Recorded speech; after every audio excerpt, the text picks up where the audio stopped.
বিসমিল্লাহির রহমানির রহিম। আসসালামু আলাইকুম। নবম শ্রেণীর প্রিয় শিক্ষার্থীরা, ভূগোল ও পরিবেশ ক্লাসে স্বাগত জানাচ্ছি। আমার সঙ্গে ইসরাত জাহান। সবাই ভালো আছো তোমরা? আসসালামু আলাইকুম মিস। ওয়ালাইকুম আসসালাম। সবাই কেমন আছো তোমরা সবাই? আলহামদুলিল্লাহ মিস, ভালো আছি। আপনি ভালো আছেন? আলহামদুলিল্লাহ ভালো আছি। মিস আসসালামু আলাইকুম। ওয়ালাইকুম আসসালাম। শুভ্রা কেমন আছো? কয়েকদিন ছিল না মিস যে? আলহামদুলিল্লাহ ভালো। মিস ওই যে নেটের ওদিন প্রবলেম হয়েছিল না, হুম হুম হ্যাঁ। ওদিনের জন্য। আচ্ছা, আমরা পড়ায় চলে যাই। বই খাতা নিয়ে বসে পড়ো তোমরা সবাই।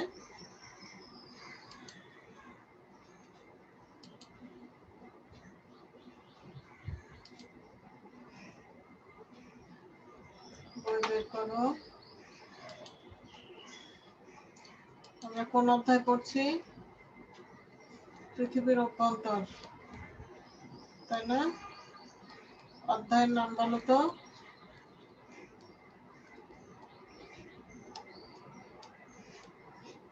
অধ্যায়ের নাম নাম কি? হচ্ছে পৃথিবীর পৃথিবীর অভ্যন্তর ও অভ্যন্তরীণ ও বাহ্যিক গঠন। আচ্ছা, আমি বের করে নেই।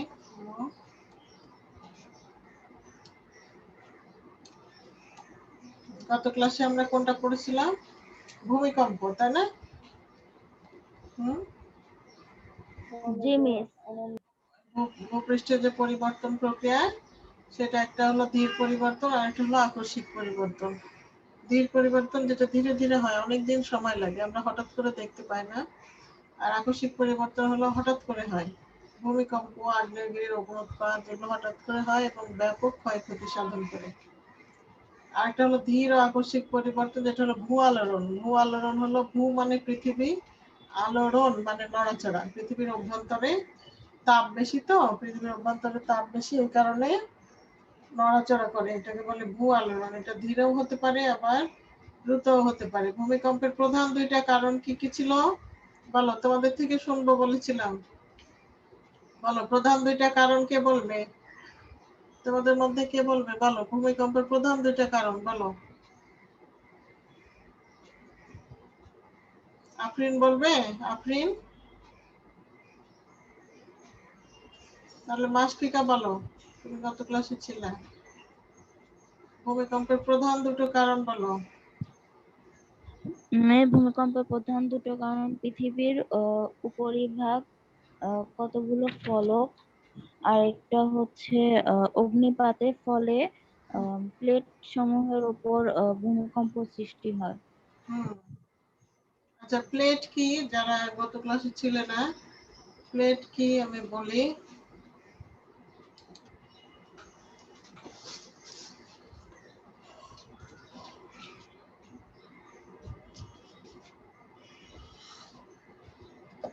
গত ক্লাসে যারা ছিল না তাদের জন্য একটু বলছি। এই মানচিত্রটা দেখো আমার, এই যে দেখতে পাচ্ছ মানচিত্রটা? পাচ্ছ? জি মিস। এই মানচিত্রটার এই যে বড় বড় খণ্ডগুলো দেখছো না, মহাদেশগুলো, উত্তর আমেরিকা, দক্ষিণ আমেরিকা, আফ্রিকা, এশিয়া, এই এক একটা খণ্ডই হলো এক একটা প্লেট। যেমন আমাদের ঘর বাড়ি তৈরি করতে যে টাইলস গুলো ব্যবহার করা হয়, সেগুলো এক একটা খণ্ড না? বলো দেখি, খণ্ড? জি মিস। এরকম খণ্ড খণ্ড অংশ দিয়ে গোটা পৃথিবীটা তৈরি। সেই কারণে এই খণ্ডগুলো এক একটাকে বলে প্লেট। এটা যে শুধু মহাদেশ তা না, মহাসাগরের তলদেশগুলোও প্লেট। মহাসাগর যেমন প্রশান্ত মহাসাগরীয় প্লেট। এই খণ্ড খণ্ড থাকার কারণে কি হয়, পৃথিবীর অভ্যন্তরে যে তাপ চাপ বেশি, তখন এই খণ্ডগুলোর প্রান্ত দেশ একটু নড়াচড়া করে, বুঝছো? তো এই নড়াচড়া করার কারণে ওই এটাই বলছে যে প্লেট সমূহের সঞ্চালন, সঞ্চালন মানে নড়াচড়া। ভিতরে যদি তাপ থাকে তা উপান্তরে, তাহলে তো উপরের অংশটা নড়বে, তখন ভূমিকম্প হবে।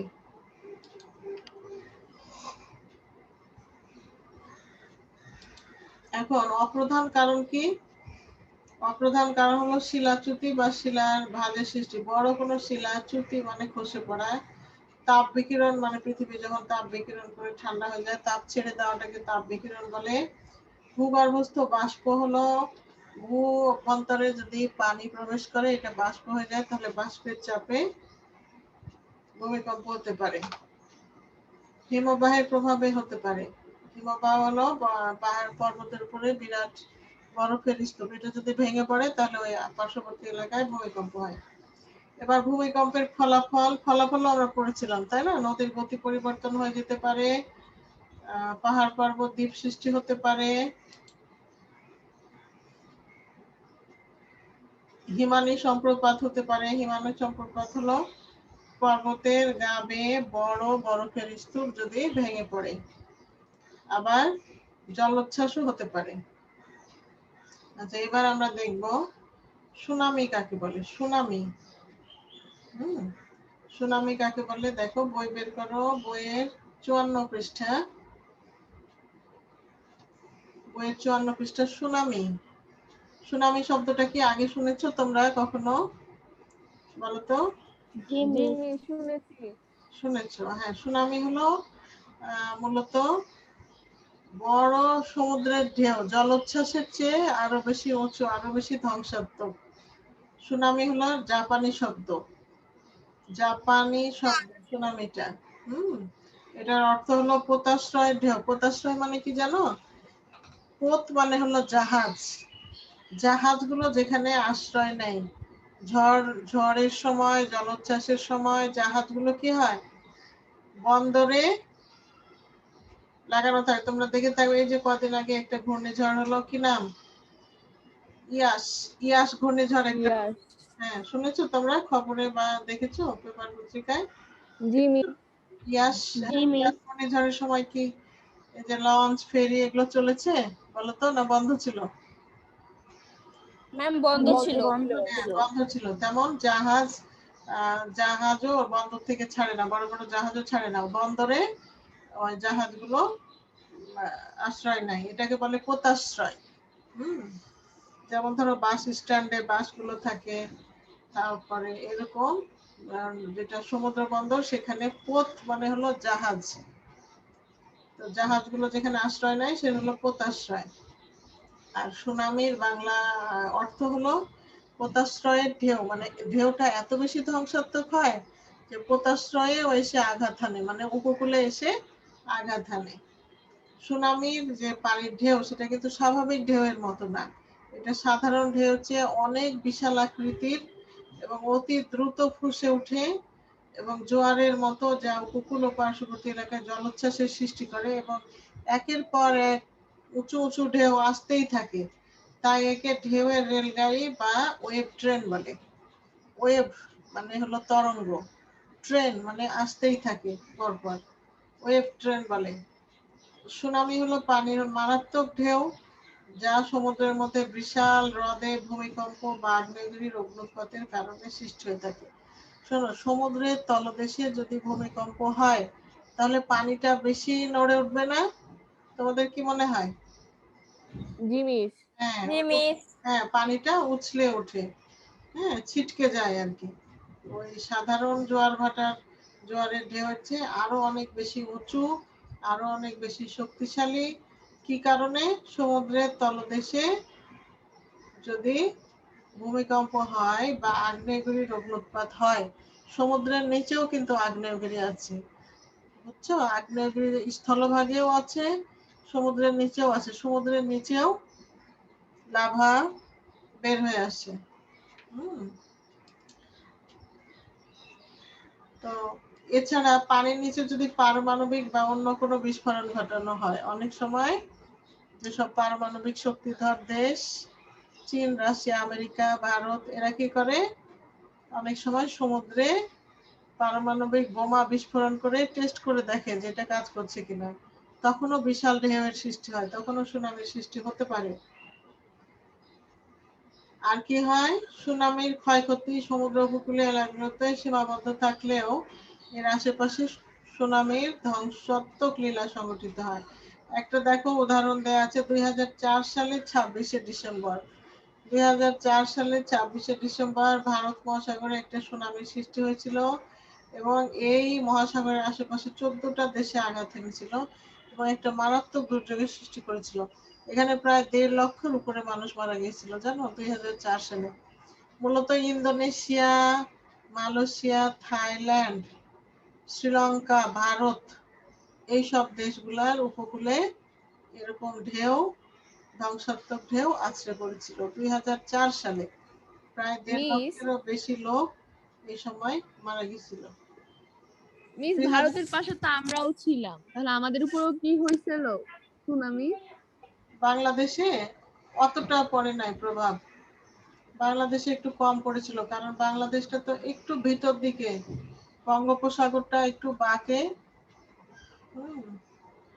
যেগুলো আরো বেশি দক্ষিণে অবস্থিত সেসব দেশের।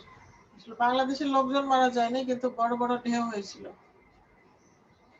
কিন্তু আচ্ছা শ্রীলঙ্কা, মিস, অন্যান্য দেশে অনেক ক্ষতি হয়েছিল। 2004 মিস বলো। সমুদ্রের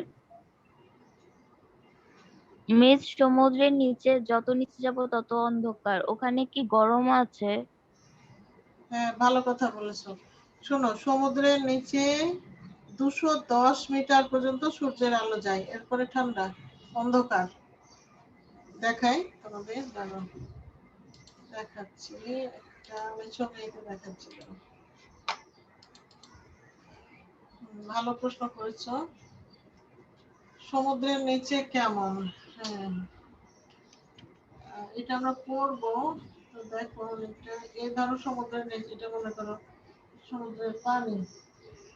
সমুদ্রের গভীরতা তো অনেক হতে পারে।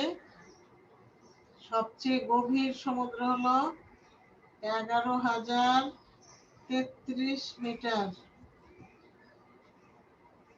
এত গভীর হতে পারে। 1 মিটার মানে হলো প্রায় 39 ইঞ্চি। হুম, মানে 1 গজের বেশি, 2 হাতের চেয়ে একটু বেশি 1 মিটার মানে। তাহলে এত মিটার গভীর হতে পারে। তো কতটুকু পর্যন্ত সূর্যের আলো যায় জানো? 210 মিটার মাত্র। এরপরে সমুদ্র গভীর অন্ধকার এবং শীতল পানি। আর সমুদ্রের তলদেশে কিভাবে আগ্নেয়গিরি হয় জানো? মনে করো এখানে পাহাড় আছে, সমুদ্রের নিচেও কিন্তু পাহাড়, পর্বত, উঁচু নিচু এরকম আছে। তা এইখান থেকে বিস্ফোরণ হয়, আবার জমতে থাকে, আবার বিস্ফোরণ হয়, আবার জমতে থাকে। এভাবে সমুদ্রের পানির উপরে লাভা জমতে জমতে দ্বীপ হয়ে যায়। এগুলোকে বলে আগ্নেয় দ্বীপ। যেমন তোমরা হাওয়াই দ্বীপপুঞ্জ ম্যাম নাম আমরা কি শুনেছো? ডাকবো? হুম, আমরা কি ডাকবো? না, প্রয়োজন নাই, এটা এমনি বোঝানোর জন্য বলছি, দরকার নেই। বোঝানোর জন্য বলছি সাগরের তল কেমন থাকে। সাগরের নিচেও এরকম আহ পর্বত থাকে, বুঝছো? আগ্নেয়গিরি অগ্নুৎপাত হয়, লাভা বের হয়, আবার জমে, আবার জমে, এভাবে দ্বীপ হয়ে যায়, মানে সমুদ্রের পানির উপরে উঠে আসে জি ম্যাম, আগ্নেয়। একটা তরল বের হয় পাহাড় থেকে, হ্যাঁ, অগ্নেয়গিরি তাহলে থেকে। মিস, যেহেতু হুম। যেহেতু সমুদ্রের নিচে ঠান্ডা, তাহলে সেখানে আগ্নেয়গিরি হয় কিভাবে?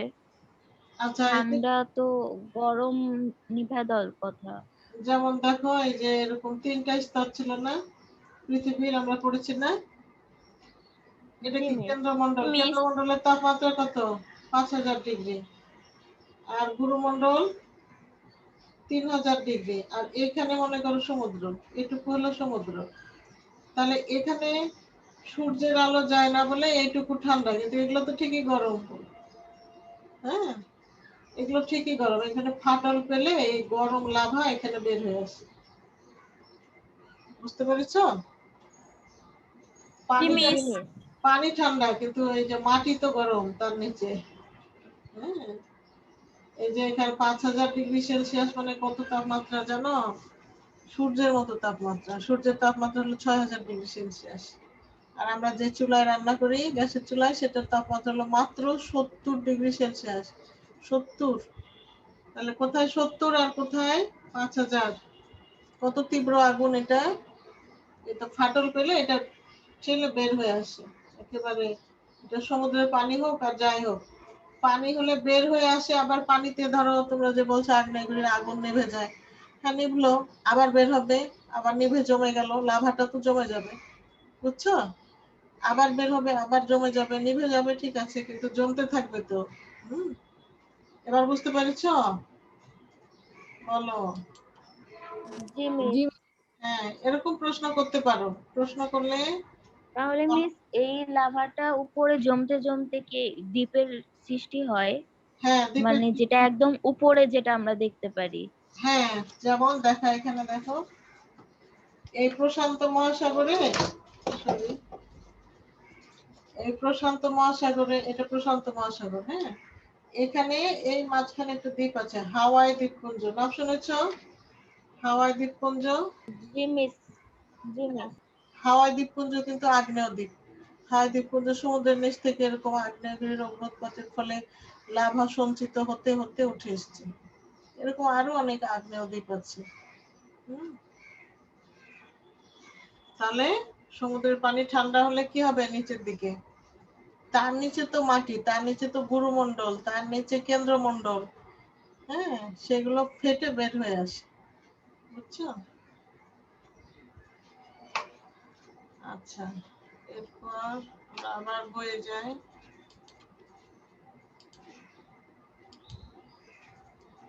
এবার আমরা আগ্নেয়গিরি পড়বো। আচ্ছা, 2004 ও 2011 সালে দুটি সুনামি হয়। তোমরা ক্ষতিগ্রস্ত দেশের তালিকা দলবদ্ধভাবে তৈরি করো। শোনো, 4 সালে হয়েছিল ইন্দোনেশিয়া, মালয়েশিয়া, থাইল্যান্ড, এইসব দেশ বেশি ক্ষতিগ্রস্ত হয়েছিল। 11 সালে হয়েছিল জাপানে। হুম, দেখো তোমরা এটা সম্পর্কে কতটুকু তথ্য সংগ্রহ করতে পারো। নেট থেকেও পাবা, নেটে সুনামি দিয়ে 2004 2011 দিবা, হ্যাঁ, পারবা না? দেখি কে কতটুকু তথ্য বের করো পারো, আমাকে কত সামনের ক্লাসে শোনাবা করে। যে 2004 সালে, ওকে মিস। 11 সালে নেটে যদি সার্চ দাও সুনামি লিখে, এই যে ইংরেজি নাম দিয়ে সার্চ দিবা অথবা বাংলায় সার্চ দিবা সুনামি, তারপর লিখবা 2004, তাহলে বলে দিবে কোন কোন দেশ কত ক্ষতি হয়েছে, কত মানুষ মারা গেছে, এটার তালিকা করবা। আবার 11 সালে সার্চ দিবা সুনামি লেখা 2011, পেয়ে যাবা। এবার আগ্নেয়গিরির পড়ি আমরা, দেখো আগ্নেয়গিরি ইংরেজি হলো ভলক্যানো। এই ছবিটা দেখো, এটা হলো ম্যাগমা প্রকোষ্ঠ। ম্যাগমা মানে হলো উত্তপ্ত পদার্থগুলো পৃথিবীর অভ্যন্তরে। প্রধান সুড়ঙ্গ মানে ফাটল, হ্যাঁ, এই ফাটল দিয়ে ঠেলে বের হয়ে আসবে। বের হয়ে জ্বালামুখ, জ্বালামুখ মানে যেখান দিয়ে লাভা বের হয় সেটাকে বলে জ্বালামুখ। জ্বালামুখ দিয়ে বের হয়ে পাশে কি হবে, জমে যাবে, এটাকে বলে লাভা। আর ভস্ম এবং লাভার স্তর, ভস্ম মানে ছাই, কিছু পোড়া জিনিস, পোড়া শিলা থাকে, এগুলোকে বলছে ছাই। গৌণ জ্বালামুখ ছোট, খালি যে একটা মুখ দিয়ে আগ্নেয়গিরির লাভা বের হয় তা না, অনেক কান্দে বের হতে পারে ছোট ছোট, এটাকে বলে গৌণ জ্বালামুখ। তোমরা যদি ভলক্যানো দিয়ে সার্চ দাও নেটে, ভলক্যানো দেখাবে পৃথিবীর। হুম, এবার দেখো ভূত্বকের শিলাস্তর সর্বত্র একই রকম কঠিন নয়, গভীর নয়, মানে শিলা, এই শিলাস্তরটা কোথাও হলো নরম বা দুর্বল, কোথাও আবার শক্ত। এই যে দেখো কোথাও নরম, আবার কোথাও কঠিন।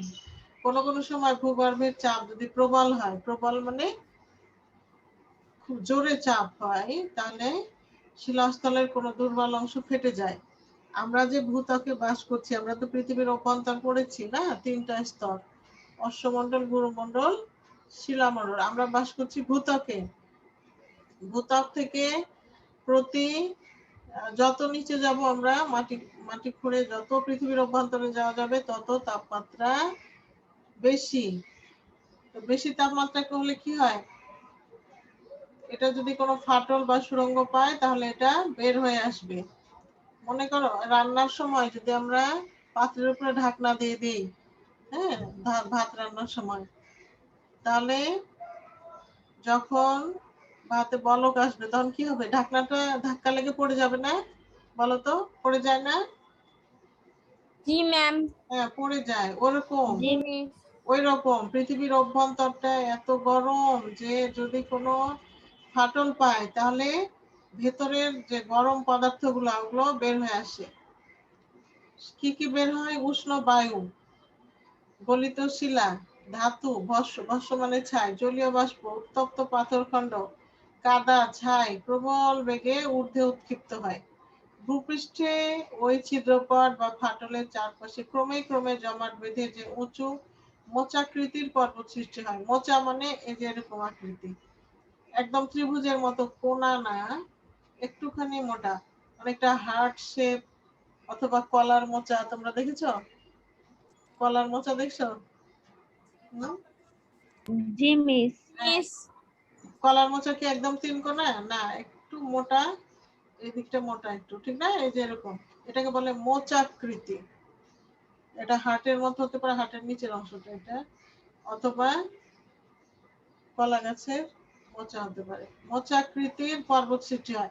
দেখো এই পর্বতটা কিন্তু আগে ছিল না, এই ফাটল দিয়ে এই যে বারবার লাভা বের হয়েছে, জমেছে, লাভা বের হয়েছে, জমেছে, এভাবে জমতে জমতে জমতে এটা এরকম পর্বতের সৃষ্টি করেছে। আগ্নেয়গিরির মুখকে বলে জ্বালামুখ। তাহলে জ্বালামুখ কাকে বলে? আগ্নেয়গিরির মুখ মানে যেখান দিয়ে লাভা বের হয় সেটা হলো জ্বালামুখ, এবং জ্বালামুখ দিয়ে যে নির্গত পদার্থ সেটাকে বলে লাভা। তাহলে বলো লাভা কি? কে বলবে? উত্তর দাও। লাভা কি? লিখবা যে আগ্নেয়গিরির জ্বালামুখ দিয়ে নির্গত গলিত পদার্থকে লাভা বলে। লিখে নাও লাভা কি।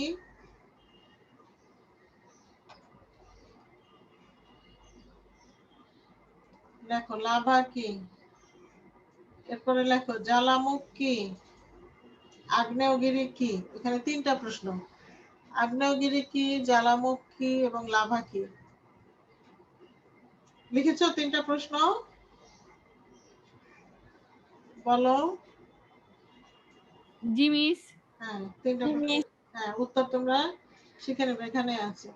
এবার পরের প্রশ্ন লেখো, আগ্নেয়গিরির অগ্নুৎপাতের কারণগুলো লিখো। কি কারণে আগ্নেয়গিরির অগ্নুৎপাত হয়? কি কারণে?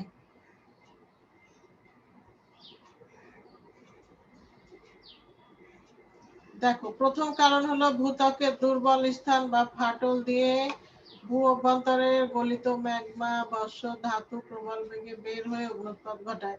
অর্থাৎ ভূত্বকে যেন ফাটল থাকে বা দুর্বল অংশ থাকে, তাহলে সেখান দিয়ে অগ্নুৎপাত হয়, প্রথম কারণ, এক নাম্বার।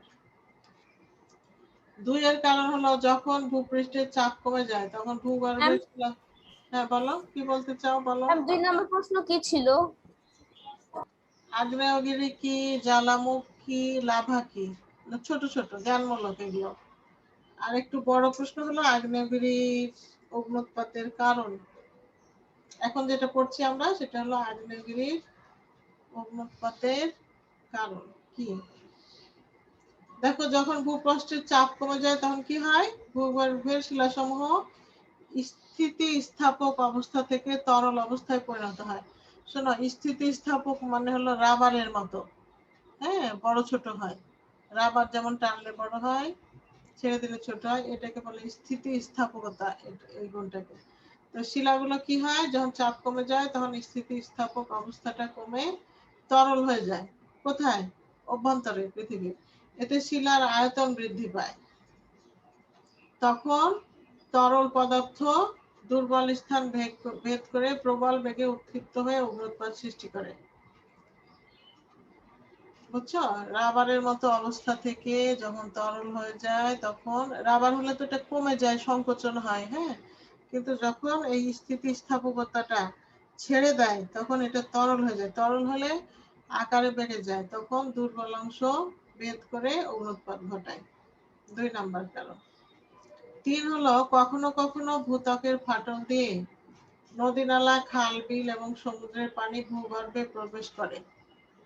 বুঝছো? নদীর নিচে খাল থাকতে পারে, সমুদ্রের নিচে খাল থাকতে পারে, ফাটল থাকতে পারে। সেই ফাটল বেয়ে পানি কোথায় চলে যায়? অনেক নিচে, ভূগর্ভে, একবারে মনে করো গুরুমণ্ডলে, কেন্দ্রমণ্ডলে চলে গেল পানি। তো সেখানে যদি পানি যায় তাহলে সেখানে তো আবার তাপমাত্রা বেশি। তোমরা জানো গুরুমণ্ডলে 3000, কেন্দ্রমণ্ডলে 5000। এত তাপমাত্রায় যদি পানি যায় তাহলে পানি কি পানি থাকবে না বাষ্প হয়ে যাবে বলো? বলো। বাষ্প হয়ে যাবে। হ্যাঁ, বাষ্প হয়ে যাবে। তখন কি হয়, ওই যে বাষ্প ফলে আয়তন বৃদ্ধি পেয়ে ভূত্বক ফাটিয়ে দেয়। বাষ্পের কিন্তু অনেক শক্তি। বাষ্পীয় ইঞ্জিন প্রথম আবিষ্কার হয় ইংল্যান্ডে। হ্যাঁ, মানে বাষ্প শক্তিতে ট্রেন চলতো, বুঝতে পারছো? বাষ্পের এরকম শক্তি। বাষ্প দেখো না, ওই যে পাতিলের উপরে ঢাকনা থাকলে বাষ্প ঢাকনা ফেলে দেবে, ঠিক না? তো তখন কি জি হয়, মিস। হ্যাঁ ওই বাষ্পটা কি করে, ভূত্বক ফাটিয়ে দেয় এবং তখন ওই ফাটলের ভিতর দিয়ে উত্তপ্ত পানি, বাষ্প, তপ্ত শিলা, তপ্ত মানে উত্তপ্ত শিলা প্রভৃতি নির্গত হয়ে অগ্নুৎপাত ঘটায়। এগুলো কিন্তু কারণ পড়ছি আমরা। হ্যাঁ, আমার একটা কোয়েশ্চেন 4 ছিল। নাম্বার কারণ দেখো।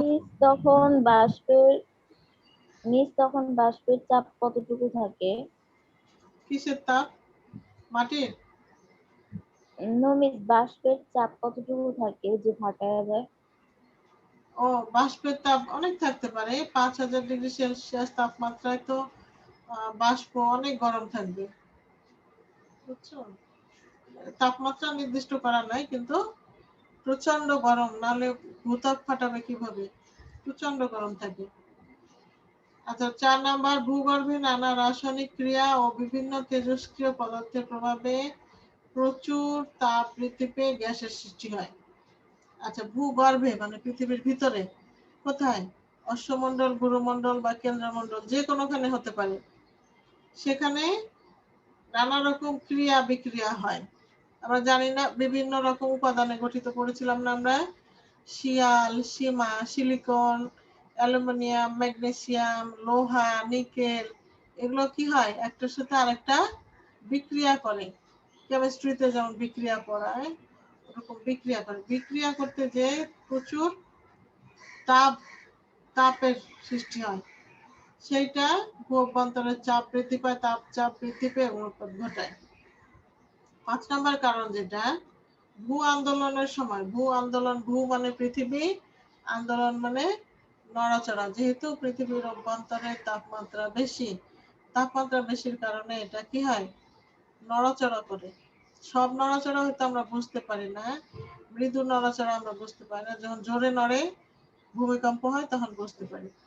তো যা হোক, ভূ আন্দোলন যখন হয় তখন ভূত্বকের দুর্বল অংশ ভেদ করে উত্তপ্ত তরল লাভা উদ্যুক্ত হয় এবং এসব এভাবে ভূ আন্দোলনের ফলে অগ্নুৎপাত হয়। তাহলে আমরা দেখলাম যে বেশিরভাগ কারণ হলো ভূত্বকের দুর্বল অংশ, মানে যে জায়গা শক্ত সেটা ফেটে যাবে না, হ্যাঁ, বা ভেদ করে আসতে পারবে না।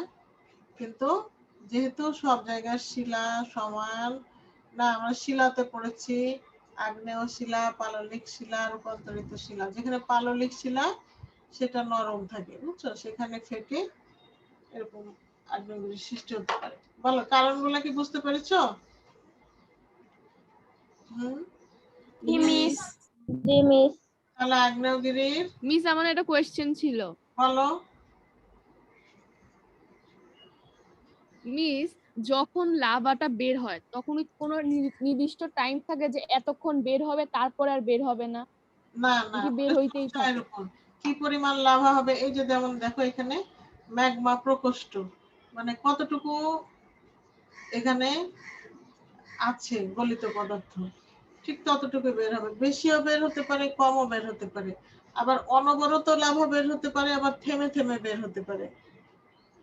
হুম, এটা এটা মানুষও সবসময় বলতে পারে না, কারণ এই ম্যাগমা প্রকোষ্ঠ বা নিচে কতটুকু পরিমাণ বের হয়ে আসবে, কিরকম অবস্থা, এটা ওই পরিস্থিতির উপর নির্ভর করে। হুম, যেমন ধরো ঘূর্ণিঝড়, ওকে এই যে মিস। ইয়াস ঘূর্ণিঝড়টা হলো, ইয়াস, ইয়াস ঘূর্ণিঝড় কোন দিক থেকে আসছে, কবে হবে, এটা বলে দিতে পারলো মানুষ, পূর্বাভাস দিতে পারলো কিভাবে? স্যাটেলাইট থেকে, বুঝছো?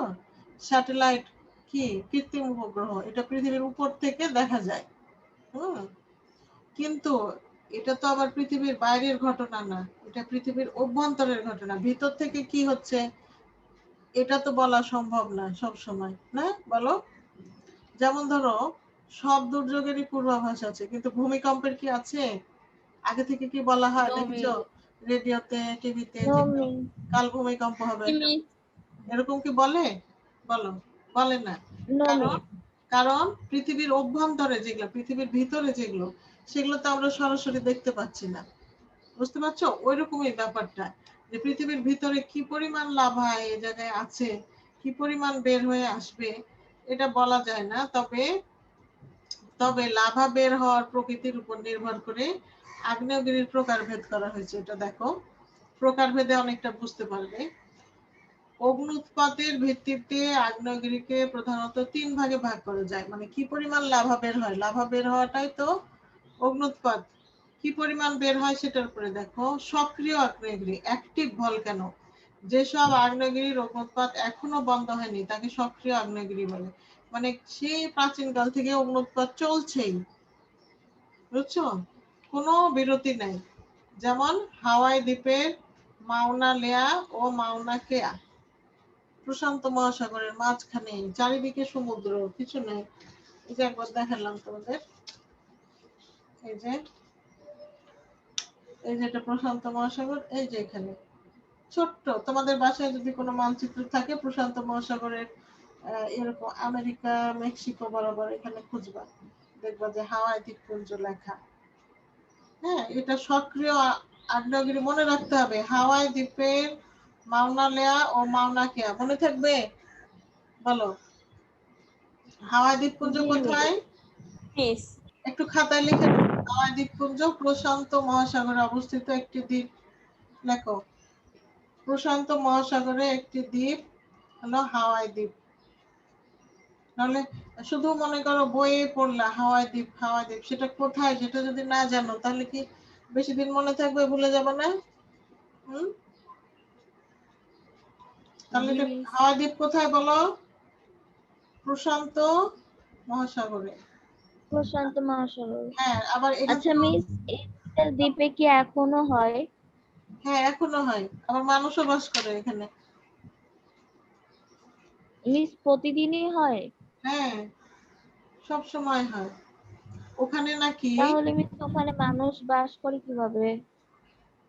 ওই যে এই যে এরকম, এই যে লাভা বের হয়ে হয়ে মনে করো অনেক জায়গায় জমে গেছে, ধরো এখান দিয়ে লাভা বের হচ্ছে, এদিকে তো হচ্ছে না, এদিকে মানুষ বেশ বাস করে। যেখানে লাভা বের হয় ওটার থেকে একটু নিরাপদ দূরত্বে থাকে।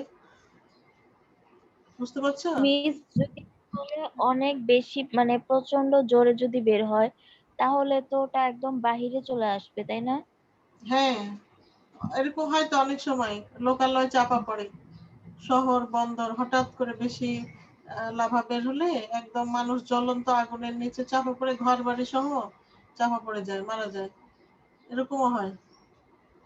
যেমন ধরো এই যে ঘূর্ণিঝড় ইয়াস হলো, ইয়াস, উপকূলের মানুষদের ভয় লাগেছে না, যে আমরা ডুবেই যাব নাকি ঝড়ে কোথায় যাবে বাড়িঘর, বলো, হচ্ছে না ভয়? জি মিস। হ্যাঁ, ছিল। জি এরকম মিস। বাড়িঘর গিয়েছে না অনেকের, ভেঙে গিয়েছে, বাঁধ ভেঙে গেছে। এরকম প্রাকৃতিক দুর্যোগ তো এগুলো, এগুলোর ক্ষতির আশঙ্কা থাকে সব সময়। ক্ষতির আশঙ্কা থেকেও এই যে আমরা বিল্ডিং এ বাস করি, যে কোনো সময় বড় ভূমিকম্প হতে পারে না, বলো? আমরাও কি কেউ কেউ কি নিরাপদ 100 ভাগ? জি মিস। না, নো ম্যাম। না। জীবনের কোনো নিশ্চয়তা আছে? বলো, নাই। নো ম্যাম, নিশ্চয় তো নেই। No miss. হ্যাঁ, এরকম। তাহলে ওরকম অনিশ্চয়তা নিয়ে হাওয়াই দ্বীপে বাস করে, যেমন সমুদ্রের তীরে উপকূলে বাস করে ঝড়ের, ঘূর্ণিঝড়ের ঝুঁকি নিয়ে, এরকম। তাহলে এটা গেল সক্রিয়। সুপ্ত মানে কি? সুপ্ত মানে কি জানো? ঘুমানো। যে আগ্নেয়গিরি অনেক কাল আগে বন্ধ হয়ে গেছে তাদেরকে সুপ্ত আগ্নেয়গিরি বলে। যেমন জাপানের ফুজিয়ামা, এগুলোর নামও আছে। আবার জাপানের ফুজিয়ামা অনেকদিন আগে অগ্নুৎপাত হতো, এখন আর হয় না, কিন্তু যে কোনো সময় হতে পারে। যেমন ধরো মানুষ ঘুমালেও কি আর উঠবে না? তোমাদের কি মনে হয় উঠবে? তা যে কোনো সময় জেগে উঠতে পারে, এটা হলো সুপ্ত। আর মৃত আগ্নেয়গিরি হলো যেটা কখনোই আর সম্ভাবনা নেই অগ্নুৎপাতের, পরীক্ষা নিরীক্ষা করে দেখা গেছে আর অগ্নুৎপাতের সম্ভাবনা নেই, দীর্ঘকাল ধরে নিষ্ক্রিয় আছে। যেমন ইরানের কহি সুলতান, এইটুকু তোমাদের পড়া থাকলো, এতটুকু। এটা আবার আরেক ভাগ হয় শ্রেণী বিভাগ। তাহলে অগ্নুৎপাতের ভিত্তিতে আগ্নেয়গিরি 3 প্রকার: সক্রিয়, সুপ্ত, মৃত। তাহলে প্রশ্নগুলা কারণ পর্যন্ত লিখেছিল না, আগ্নেয়গিরির অগ্নুৎপাতের কারণ কি কি। এবার লেখো অগ্নুৎপাতের ভিত্তিতে আগ্নেয়গিরিকে কয় ভাগে ভাগ করা যায় ও কি কি। লেখো অগ্নুৎপাতের ভিত্তিতে আগ্নেয়গিরিকে কয় ভাগে ভাগ করা যায় ও কি কি, বর্ণনা দাও। এই প্রশ্ন কয়টা শিখবা, আগামী ক্লাসে আমাকে পড়া দিবা, খাতায়ও করবা আবার আমাকে মুখে দিবা, মুখে পড়া দিবা মৌখিক ভাবে। ওকে মিস। খাতায় লিখে ছবি তুলে পাঠাতে পারো, যেভাবে হোক শিখে ফেলবা।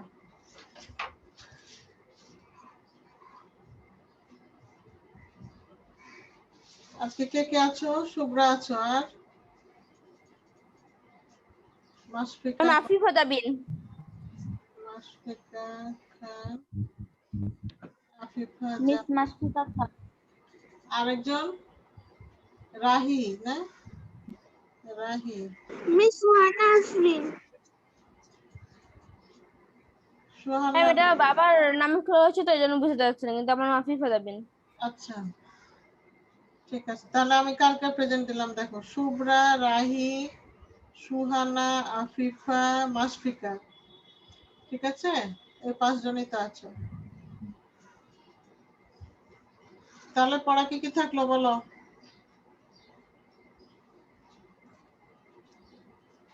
আমি আরেকবার বলি, প্রশ্নগুলো মিলিয়ে নাও, এগুলো হোমওয়ার্ক। সেটা হলো আগ্নেয়গিরি কাকে বলে।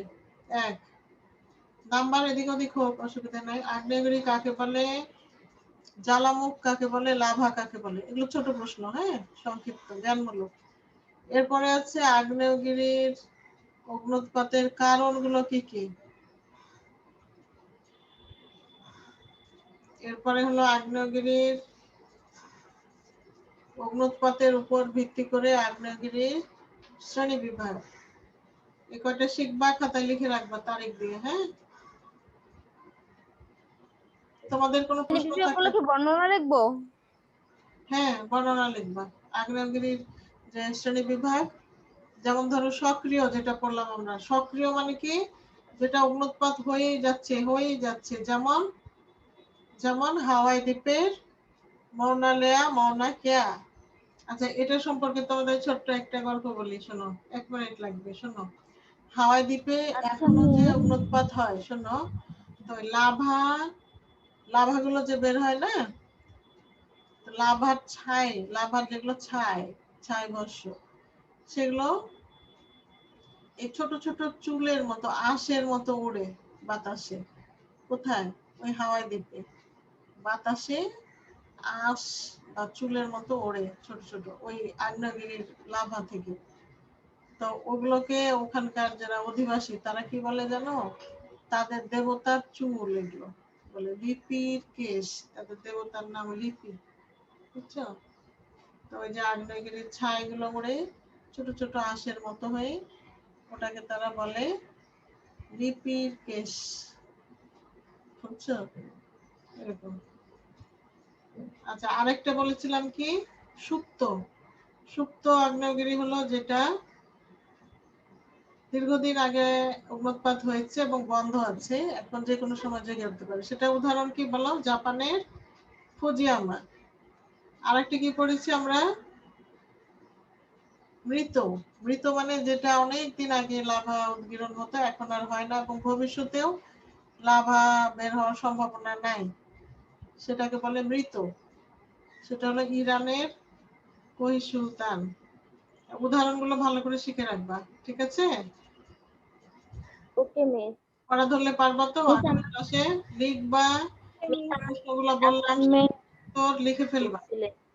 লিখবা এবং পড়বা। ঠিক আছে, আজকের মতো শেষ করছি। সবাইকে ধন্যবাদ।